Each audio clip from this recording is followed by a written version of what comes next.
আজকে আমাদের পুরো রাজনৈতিক অঙ্গনে যে আলোচনা ধরে আগাচ্ছে রাজনীতি, সংস্কার, নির্বাচন এবং তার সাথে আওয়ামী লীগের বিচার, আমরা মনে করি যে কোনোটাই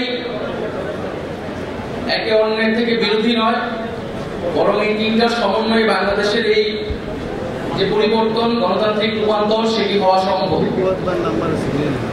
5ই আগস্টে বাংলাদেশের জনগণ আওয়ামী লীগের বিরুদ্ধে একটি রায় দিয়েছে যে আওয়ামী লীগ বাংলাদেশে আর কখনোই রাজনীতি করতে পারবে না। আমরা যখন বলি জনগণ সিদ্ধান্ত নেবে আওয়ামী লীগের ব্যাপারে, জনগণ সিদ্ধান্ত নিতে পারে দুই উপায়, একটি ভোটের মাধ্যমে, একটি রাজপথে তাদের অবস্থান জানান দিয়ে গণ অভ্যুত্থানের মাধ্যমে।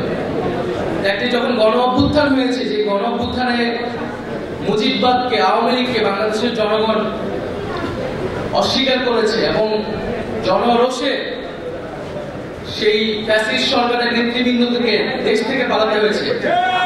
এরপরে আওয়ামী লীগ বাংলাদেশে রাজনীতি করবে কি করবে না, এই আলোচনায় আসলে আসতে পারে না। আমরা মনে করি আওয়ামী লীগের সেই নৈতিক ভিত্তি, রাজনৈতিক ভিত্তি হারিয়েছে।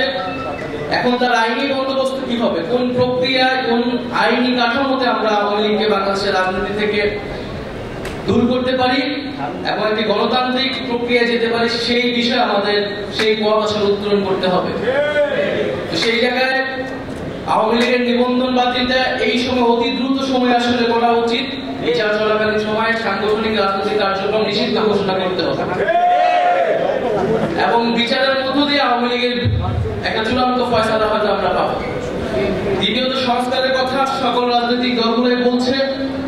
আমরা বলছি যে একটা মৌলিক সংস্কারের জায়গায় আমাদের ঐক্যবদ্ধ হতে হবে, যেই সংস্কারের মাধ্যমে শাসন ব্যবস্থা এবং ক্ষমতা কাঠামো পরিবর্তন হতে পারে। সেই মৌলিক সংস্কার যদি না হয়, তাহলে বাংলাদেশের আসলে যেই আকাঙ্ক্ষার জায়গা থেকে পরিবর্তন, সেই আকাঙ্ক্ষা আসলে বাস্তবায়িত হবে না। তৃতীয়, নির্বাচন খুবই গুরুত্বপূর্ণ এবং নির্বাচন মানে হচ্ছে ক্ষমতা হস্তান্তরের প্রক্রিয়া এবং এই প্রক্রিয়া নিয়েই বাংলাদেশে সবসময় যে রাজনৈতিক দ্বন্দ্ব তৈরি হয়েছে এবং এই শান্তিপূর্ণ ক্ষমতা হস্তান্তরের জন্য আসলে প্রাতিষ্ঠানিক নিয়মের বাইরে প্রয়োজন রাজনৈতিক দলগুলোর সদিচ্ছা, রাজনৈতিক সংস্কৃতি পরিবর্তন, রাজনৈতিক দলগুলোর মধ্যে নিজেদের মধ্যে সেই আস্থা এবং বিশ্বাসের জায়গা অর্জন করা। সেই আস্থা ও বিশ্বাসের জায়গা যদি অর্জন না হয়, তাহলে শান্তিপূর্ণ ক্ষমতা হস্তান্তরের যেই সংস্কৃতি, সেটি বাংলাদেশে আমরা চালু করতে পারবো। আমরা আশা করবো যে এবারে গণ অভ্যুত্থানের মধ্যে দিয়ে যে জাতীয় ঐক্যমত এবং জনগণের আকাঙ্ক্ষা তৈরি হয়েছে, সেই আকাঙ্ক্ষার প্রতি সবাই শ্রদ্ধাশীল থেকে আমরা বাংলাদেশে শান্তিপূর্ণভাবে ক্ষমতা হস্তান্তরের একটি সাংবিধানিক প্রক্রিয়া এবং একটি রাজনৈতিক সংস্কৃতি তৈরি করতে পারবো। আজকে এবি পার্টির ৫ম প্রতিষ্ঠা বার্ষিকী উপলক্ষে আবারও শুভেচ্ছা এবং আমাকে আমন্ত্রণ জানানোর জন্য ধন্যবাদ।